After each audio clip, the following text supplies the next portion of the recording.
I guess for me, it kind of started in trying to find what I could do outside of my university life when I was graduating. I took a completely huge leap of faith.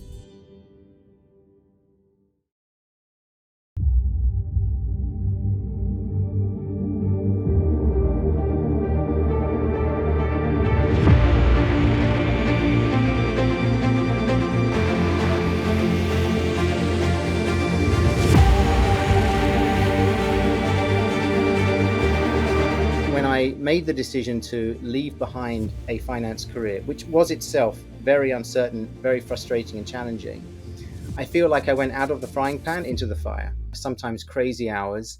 My family might say that I work too many hours that should be spent potentially with them. And it's true, there's a lot of sacrifices involved. Do you think about failure?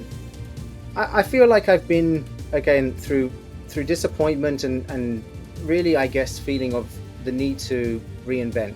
What's your best lesson? I guess not fearing uncertainty. Hi, Wesley. Thank you so Max, much for coming to the Life of a Founder. How's it going? real pleasure. Thank you very much. Great to be here. My pleasure. And so, thank you so much for spending roughly 1 hour with us and talk about yourself more than your startup. So, if you want to start painting a picture for me or where you come from and how it all started. So I guess for me, it kind of started in trying to find what I could do outside of my university life when I was graduating. Because at the time, this is back in late 90s, I studied finance. I was trying to really understand what I could do.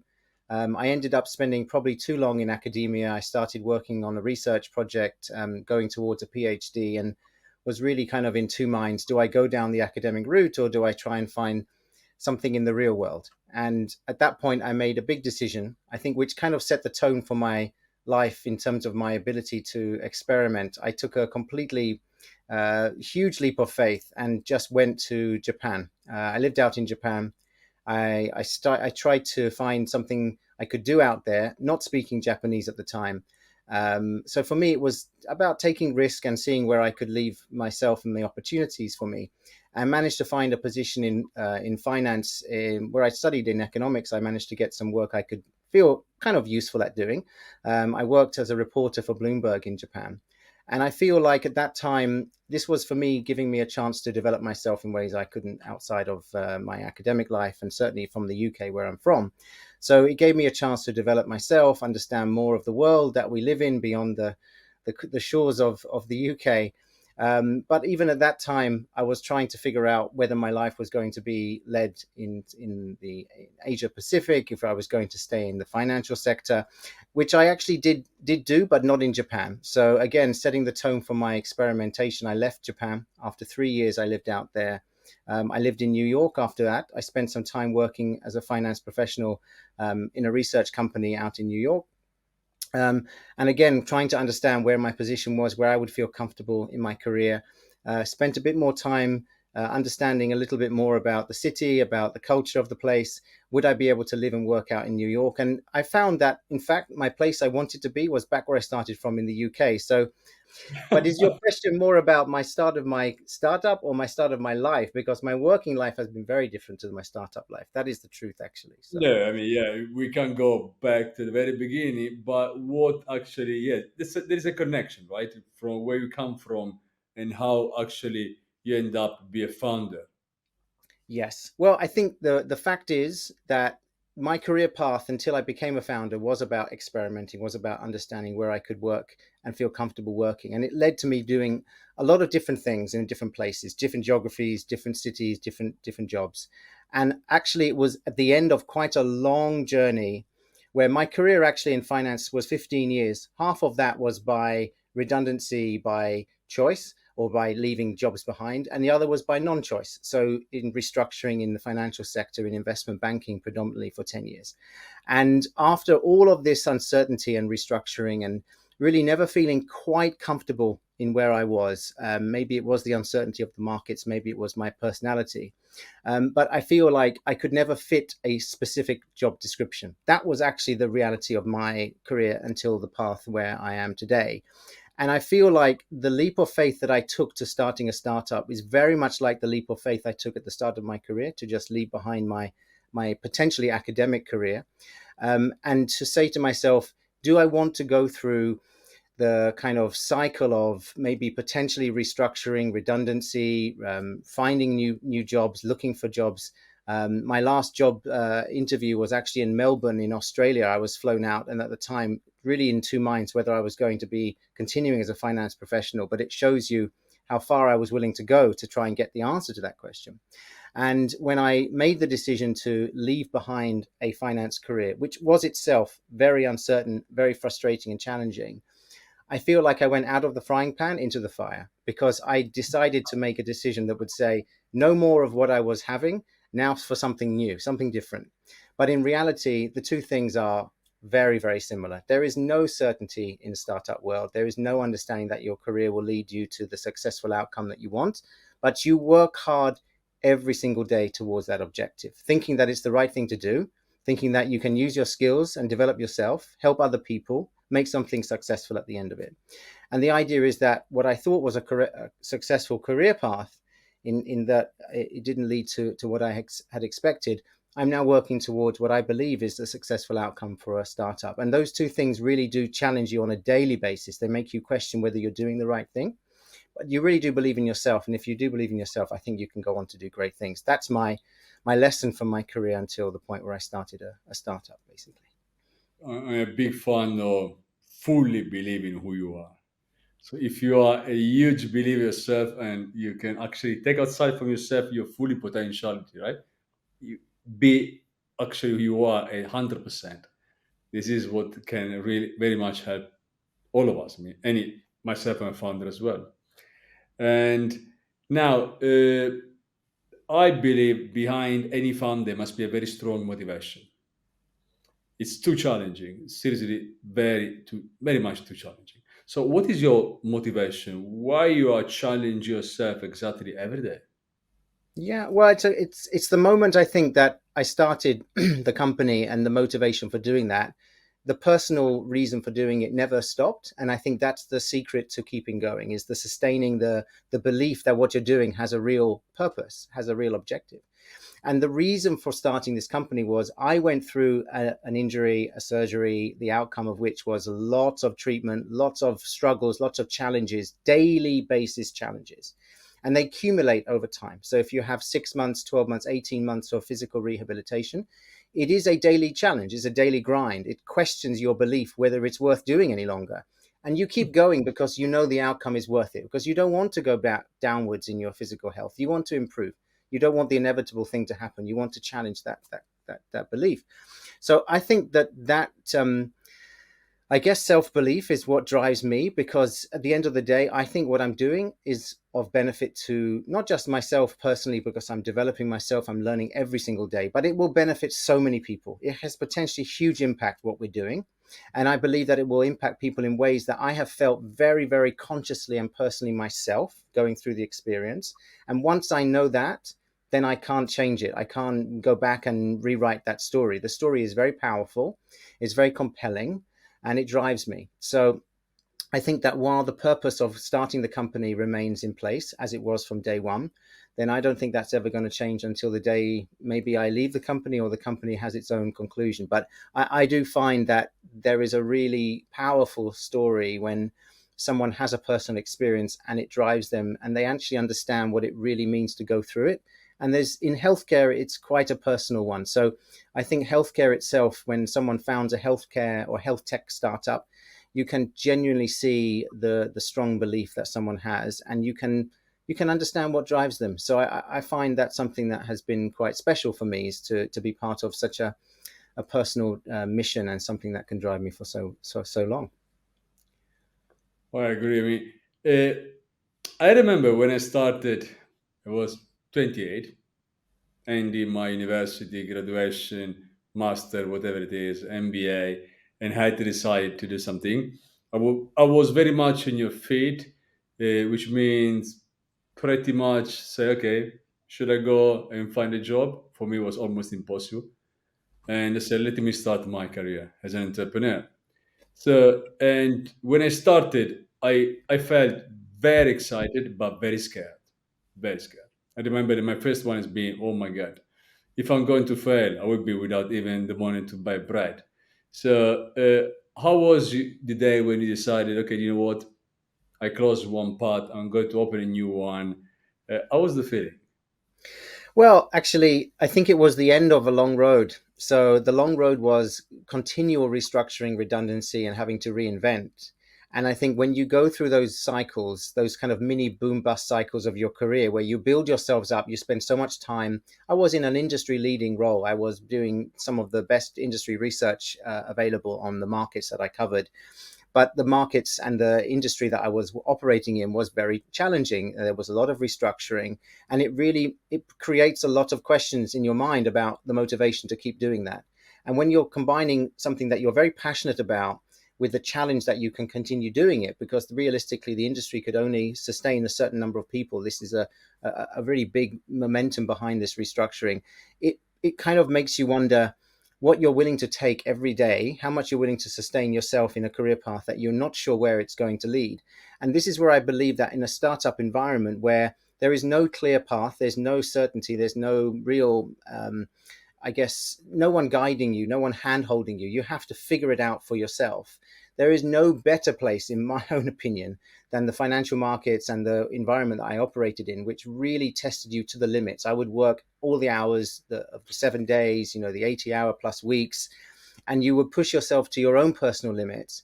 But if the industry itself was not able to sustain, you in the role and many others like me, it really leaves you with this sort of potentially huge amount of transferable skills, which in a startup environment, perhaps I could have done earlier if I had the motivation to, perhaps, and it was driven by, as I say, the changes happening around me. But when I started to consider, you know, which is the choice I had to take at this fork in the road, was it continuing in this path where I was driven, self-driven, and wanting to go further than perhaps I should have and could have, and trying so hard, versus a path that would test me in exactly the same way but with no clear end goal. And I felt like I had to make a really conscious decision. And like I said, because it was personally driven, then I felt like that was what pushed me over the line, because it was actually quite a similar path in many ways. The hours I work, the amount of effort that's put in, the skills that I use, and the way I develop myself, these paths are quite equivalent. There's a lot of potential overlap. So and that's to say that many people in financial markets today who are struggling with career path decisions, they can easily transfer into the startup world. There is so many ways to develop yourself personally in ways that you can really achieve great things. And for me, I saw that path and I ran for it. I thought, you know what, there's nothing really stopping me doing this. Yes, it's uncertain. Yes, it's challenging, but so is my career until that point. So why not, see how it goes? And that's really what made me make the decision. Before I'm moving to the next one, between be employed and be an employer, where do you prefer to be? So actually, it's a good question, and I think it depends on where. So I think in terms of the large, really stuffy, old institutional companies where lots of siloing, lots of empire building internally is going on, I don't think that's for me anymore. I think I've realized that whilst it is good to develop yourselves from these types of institutions, you learn skills that you probably won't elsewhere. I believe the startup culture is somewhere where I think it's the future anyway. I think a lot of industries that are changing will be transformed by startups. And I think it's really a question of stage, culture, personal fit, and how you can achieve the great things you want to. I think people will always be driven to somewhere where they can achieve great things and want to help contribute to the mission of the company they work for. At the moment, I'm privileged to be the head of a company that is doing this. But of course, I'm only human. The company is like many others; it's vulnerable, like in any market. But in reality, we push forward, we try our best, and I've realised that that's the culture that I'm part of right now, and I feel very comfortable being part of that. And I do feel, the startup world offers great opportunities for so many people. So I feel very comfortable in my skin saying I'm a startup founder and startup entrepreneur, and I think that leaves a lot of potential growth in the future. You come from one challenge to another. I do believe be a founder is the most challenging path you can take, at least when you start at the very beginning. How life changed. So, yeah, I mean, life, when you break down a day, right? Every day you have, you wake up first thing, typically I wake up 5, 6 o'clock in the morning. I'm ready to work. I don't think of conventional hours as, and I've never thought of conventional hours. I used to pitch to traders at 6:30 in the morning. That was our morning meeting schedule.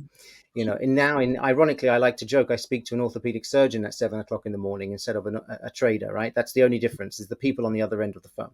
And it's an ironic thing, because actually, when I speak to the medical professions and I see the pressure and the intensity that they work under, and I can affiliate with that, but from a completely different background, having worked in the finance sector. So, as I say, I think there's not a major change in what it's asking of you physically and mentally, potentially. But I would say the emotional challenge is what's really different. It's the kind of it's kind of building from nothing, the 0 to 1. And I really feel that no one else sees that one from zero except you. There's nobody else who shares your, or sees has the perspective that you can see than anyone else. And it's that I think is the most personally for me, challenging aspect. It challenges me amongst my colleagues, amongst my family, amongst investors, amongst people I speak to as potential partners. I'm going through what's known often as the imposter syndrome. Am I actually the person who I think I am? And is this the opportunity that I think it is? And some days you will start to question and have doubt, and other days you will feel on top of the world. And it's a question of being able to distinguish those days and be calm and cool and stay, you know what, it's nothing different to any other day. So I have to really, I guess, yeah, remind myself every day that this is an opportunity for me. I take it seriously. I work very hard at it. I work, sometimes crazy hours. My family might say that I work too many hours, that should be spent potentially with them. And it's true. There's a lot of sacrifices involved. And like I say, it's because of that drive and belief that what I'm doing is worth doing, that I make those types of sacrifices. And I guess that in the past, it would have been easier to explain because of a higher salary, a career path, an opportunity to develop myself. In this case, there is no structure, there's no opportunity well defined in that sense. So it really does question and make you challenge yourself every moment. But, as I say, because I've been through so many of these past challenges, I can get up every morning and feel like I'll make the most of today, I'll make it happen. And if it doesn't, I'll try again tomorrow. We, you're a co-founder, okay, and I'm sure it helps, but it's up and down every day. The first 24 months, unless you have endless cash in your account, it's very, very tough. Now, how do you overcome this day to day, up and down, the challenging difficulties, struggling maybe to pay your employees if you had this problem? But and how can affect in positive and negative having a co-founder with you? Yeah. So, having been an analyst, for me, numbers are entries on a spreadsheet. So I'm very comfortable looking at financial projections, balance sheets, income statements, kind of, funding, etc. models. And for me, the way I look at this business, I am its chief financial officer, interim CFO, if you like, as well as its CEO. So I'm responsible for the fundraising side. I'm responsible for the strategy. I'm responsible for the team building, for everything essentially. And that's really been the same since day one. And I think, as I say, every family is unhappy, in its own way, right? So there are certain perspectives that I have that other, founders might not. As I say, as a health tech startup, so now I'm speaking specifically to the health tech community. We're in a very specific area here. It takes a long time to develop evidence, to have a proof of concept, to be ready to scale, to go through all of the challenges that take in years, not months, days, and weeks. So it's now setting the mind. It's like saying, I can't think in months. It just won't. As much as I believe something should happen in 1 month, it's more likely to happen in 6 months or even a year. And then knowing this, it's having to plan around that. It's about thinking about slow lane and about fast lane. Because typically in startups, to fail fast, there's no necessity to fail fast in healthcare land, because if you're dealing with an NHS, for example, organization, they cannot think in those ways and you can't force them to. So it's being realistic and pragmatic and saying, yes, we can work with potentially slower organizations like the NHS, but we also have to think about where we can do more things more iteratively and more rapid iteration and improvement. And that's really how we've adapted ourselves as a business to survive, is finding grant funding to plug gaps in funding, cycles, is trying to be as effective with the minimum amount of spend that we have. So we have things like build for equity agreements in place.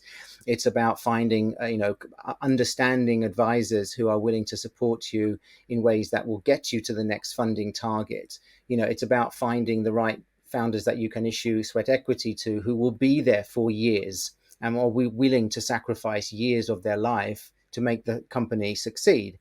All of these ingredients, to me, are a little bit unconventional when it comes to startups, where you're looking for people to make a kind of a very specific amount of time commitment. Investment should come in quickly, and we can iterate around that rapidly as possible and find the route to market and exit. In healthcare, that stretches your capability and understanding of how to do that without running out of money, making opportunities with every day. And if you imagine, to take to the point we started with, in this context, if I wake up today, as I have done, and I think about what I could do to make the most of today, I am now thinking in multiple speeds. I'm thinking about what are the fast lane opportunities I can accelerate today, and how can I keep the momentum on the slow lane opportunities. And those things really force you to be a kind of multi kind of minded individual, where you're thinking in multiple ways. And it's again a skill that I've developed because I've had to adapt in a way that perhaps if we are a fintech or a consumer play or something that can take to market a product and rapidly get the outcome it needs to prove the concept, then I think we will have a different outcome and a different process. But for me, it's being realistic. We're a health tech. We take time. We need patient capital. We need patient team members, patient family members. Everyone needs to be patient to help us to develop the business. And that's how we've come to this point. I mean, you started again from zero. You created your startup.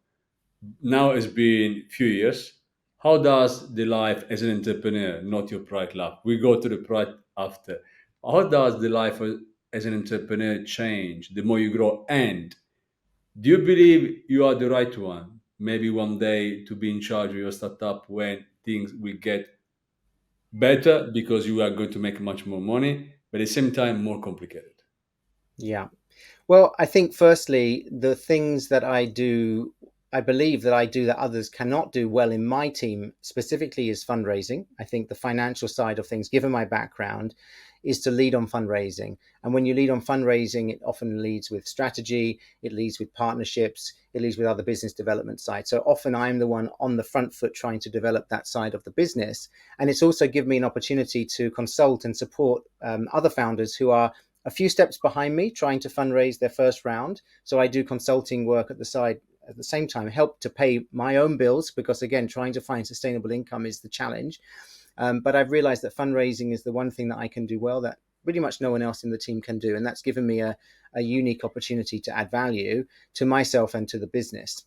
So I think that's where, I find if I'm going to play the most important role, it's to keep the business sustainable and afloat. So that's really what I do and how it helps the company. I think in terms of the next phase of growth for the business, beyond, let's say, the seed, pre-seed, seed, Series A, I think that when we get to the point of being a truly global business, where the brand is positioned in front of mainly the insurance market globally, I think this is where the play is longer term. Then I think, like most startups, we need to think the most strategic solution, which is bringing in talent and senior management that have expertise in executing a global health tech play. And I think that's something that we as a business are really earning our right to have that talent come in and execute. So all I see is us setting up this opportunity for my own ability to help the company to develop, and then from then on helping to do whatever I can to help the business go from there, which I see a lot of a lot of opportunity clearly, but there's a lot more work to do, and I'm sure we're again talking years from now, not even months. That's a marathon, we have to say, no? There's nothing to do. It's not going to be a sprint. Let's talk about what no founder wants to talk, failure. So, do you think about failure? So I feel like I've been again through disappointment and really, I guess, feeling of the need to reinvent. Failure is the idea of learning from something but making it better next time.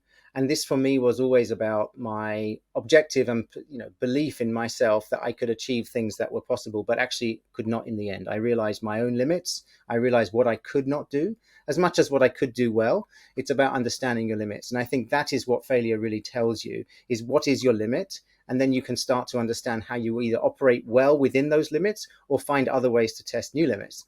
And I think in the startup world, this is something that I'm consciously thinking around: is, are we testing the limits of what's possible here and allowing the business to grow and to develop? Because clearly by failure, we understand more about what is possible. And I think that in a way, it's again part of the process in health tech specifically compared to others. Yes, failure will lead to improvement and potentially better chances of success. But again, the measure of time that's needed to define a failure, you're looking at a 6-12 month study that will either achieve a good outcome or not. And the way to prevent the failure from that outcome, which would take a long time to realize, is to do as much of this sort of rapid iteration to de-risk and prevent the chance of failure going forward. So this is always about trying to tip the scale in your favor when you do these long range, longer term studies. And ultimately, again, there's no guarantee of success in any of this. We always roll some extent the dice because every individual that engages with some piece of technology, especially in the health tech space, leads to some uncertainty and other factors around that. So it's for us to understand all of these uncertainties and control for them, knowing that there are so many potential ways of failure. As one of my best friends from school tells me in the technology space, there are a million ways this can go wrong and only one way it goes right. And, we need to come with that reality every day. It's not like we expect to hit the jackpot every day. It's about preventing the risk of failure each time by learning something else, hoping that it's enough learning that when we roll that dice and we go for that long range study, which is going to hopefully pay off either through customers or research or some breakthrough in insights, that it's going to deliver the outcome. And health tech is still an immature enough space where we're not doing the kind of pharmaceutical type of studies where you can really prevent that kind of outcome. In health tech, there isn't a very well-defined objective here. It's very dependent upon the individuals concerned and the technology that you're using. So we're in an immature space that is developing and understanding itself as much as what we are doing as a business. But I think there's still opportunity for us to lead the way and to create some path-breaking research. So we're out there trying to make a difference. That's what it looks like, basically. I mean, as long as we learn from failures, there will never be any negative side. Of course, you can slow the past. You can maybe retire, go a bit, not that far for the first time, but you will go much farther the second time. This is my concept of failure. Now, you work so many hours. What about burnout? I mean, how do you make yourself always focus and make sure you are not going to give up on that? So I think a couple of things that I realized during the last few years while I was doing this. So number one is the importance of sleep, which I think for many people might seem obvious, but actually having the ability to, as I do, go to sleep as early as possible and wake up as early as possible without any need for alarms, and just naturally having a rhythm and a cycle that allows you to have your mind as creative and as open-minded as possible. This is something I've tried to impose as much as possible in my daily routine. So I try to awaken as early as possible, and I think it gives me that chance to just, I guess the way I've realized in the morning, it's always been the case in my career, but I've realized it more in the startup. You get the most done in the first 2 or 3 hours of the day than any other part of it. So you need to make the most of that intensive moment at the start of the day. It's when your mind is probably as alert as possible, but it starts to set the tone for the rest of the day. Other days, you might have meetings, you might go and meet people, but in terms of intensive work, you can get a lot done at the start. So this is somewhat of my formula, is to try to sleep early and get as much done at the beginning of the day. And I find that sets a good tone. Otherwise, I'm very much trying to think about developing my skills personally and interpersonally. So how do I relate to people? How am I developing skills? Because the people that I work with, these are the people that will help to take the load off my shoulders. And it's a question of understanding how to get the best out of people, how to develop them, and how they can help you. Because the beginning of this startup, I did feel like all of the work could and would be done by me alone, and I would take the weight of everything.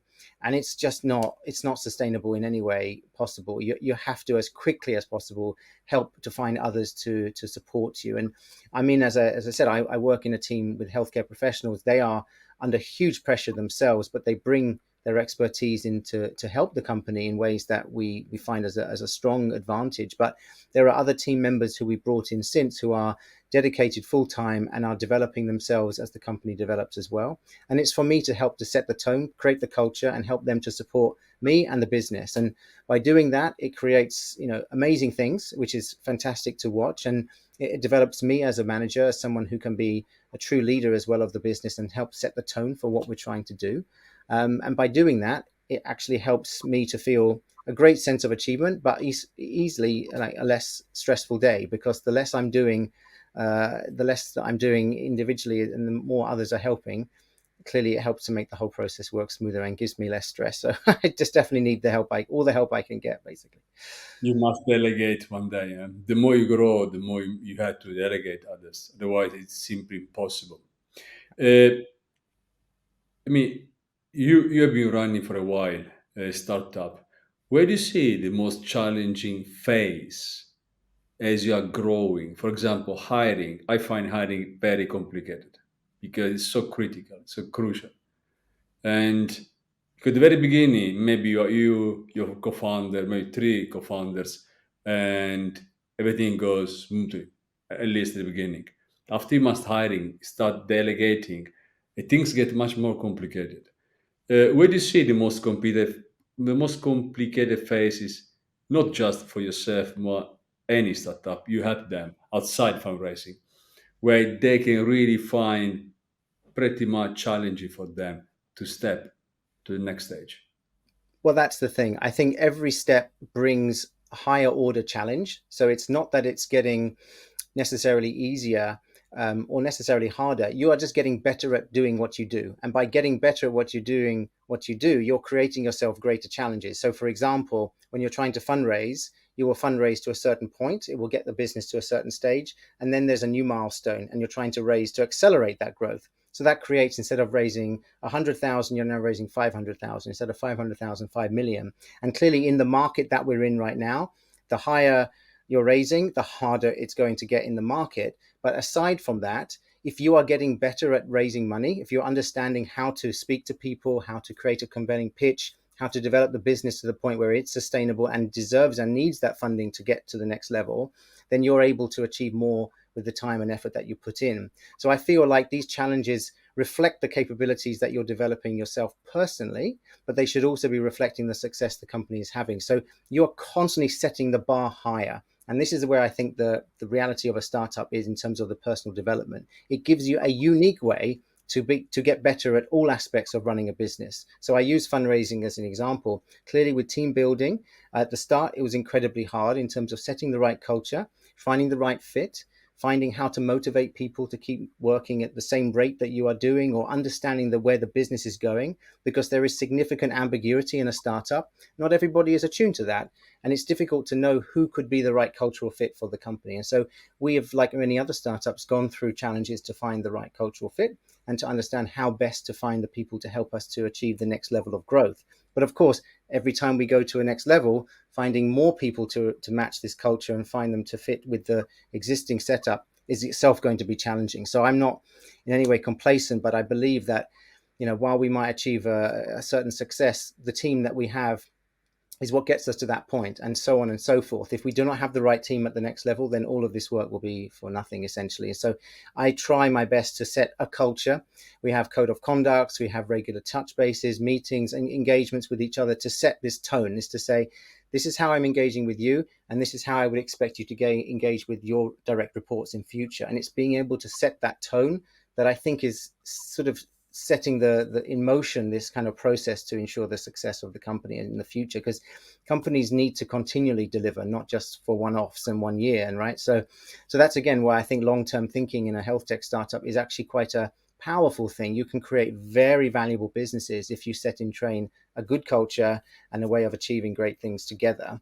But again, this is just, again, part of that process. In terms of my own personal development, I think that, I've, at the beginning, when I'm just writing pitch decks and meeting people and telling my idea, it's very easy. But I find, for example, now to be coached in how to be a good leader and how to be a strong, directional setting individual, and how to balance priorities and help, set clearer message for internal and external stakeholders. All of these things are new challenges that I need to set for myself. And understanding how to be a good leader is something that is not an inevitable thing, and it's not something that someone can tell you. It's something you need to develop for yourself. So I'm always reflecting and, reading around the subject, talking to people, getting insights from people I speak to. And I think this is something I'm going to have to develop further as I become more involved, ingrained into this process. I'm no longer an employee of a company at some level. I'm someone who is setting a direction. And I feel like those skills, perhaps I could have learned them earlier, but I think in real life, it's always fun to learn them as you go. So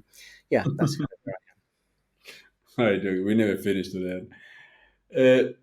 Who is Wesley outside your 12, 13, 14 hours dedicated to your startup? How do you spend your time?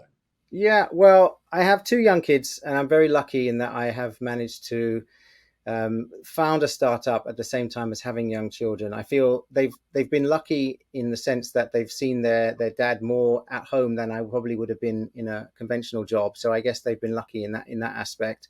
And I do try to give them as much time as possible, and my wife as well, because my wife is helping with graphic design and has helped me since the very beginning of this startup. We work as a team together. So she will be in the room next door most days helping me to develop our social media and working on the business. So we're very much mixing business and pleasure here, knowing that we are working towards something that we believe is for our own future success. And that's something, again, that I believe is so important, to have your family support you and help you and guide you through the next phase of your life, because this is a life-changing experience. It's both personal and business at the same time. You can't really separate the two things. As much as we'd like to say, I'm turning off my computer, I'm stopping thinking about work, it's not as easy. And I've found a lot of challenges with this.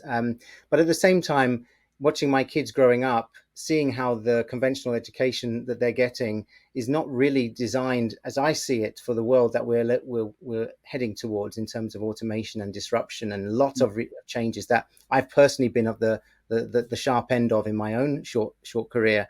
I feel like I'm setting them a good example as to how to adapt and be as committed to something that you believe strongly in. So I'm hoping to inspire my kids a little bit along the way. I have also, even during COVID, started writing children's stories, which I felt was, a nice distraction from my work life, and I got to self-publish a couple of those, and would like to, if I had more time, publish more of these stories, because I do enjoy writing. I obviously enjoy reading as much as possible, but writing is a very fun thing to do. Having young kids and reading them so many stories over the years, I think it set in my mind the ability to think rhythmically and creatively. So I've put my mind to doing that. Otherwise, back to my first adventure after university, living in Japan, I spoke Japanese quite fluently at the time when I lived in Japan, and would love to have the opportunity to develop my Japanese further in the future. So when we do get the chance and time to travel to Japan, I would certainly jump at the chance to spend some time brushing up on my Japanese, which would be the best thing for me. I believe it's not the easiest language to learn, Japanese. Well, it requires you to live in Japan and spend every day studying it. So as long as you're willing to do both of those two things, it's actually relatively easy. So So, looking back, what's your best lesson? my best lesson, I guess, not fearing uncertainty. I think it's being able to say that, what, even if you don't know what's coming, that's as good a reason to try as hard as you can with what self-belief that you have that you're going to achieve something good at the end of it. Because again, the secret, and the sort of the best, worst kept secret, I should say, is that even if you fail, that's actually a good thing. And I think that for me, coming at the startup world, the fear of failure could be something to be quite off-putting in terms of taking risk. But actually, in a startup world, that's exactly what you're there to do, is to take risk and learn from that. And I do think that that does require a very different perspective on how you approach your work, how you do what you do, because typically in a conventional role, if you fail, you're more likely to be made redundant. And I think that if you're able to put behind you this fear of redundancy and understand that the redundancy in itself is a call to action. It's actually to say to you, look, you've actually got to do something to avoid that redundancy. And whatever it is you do, find the best way to achieve the outcome that's in your personal and in the business interest. And in a startup, you get a few chances at making a good outcome. You don't just fail right away. You get chances as long as you do things in an effective way and you good use of time. Then I think you will be able to make the most of that. So embrace the uncertainty, embrace the risk, and you will learn a lot from it. That's my lesson. Your greatest wish.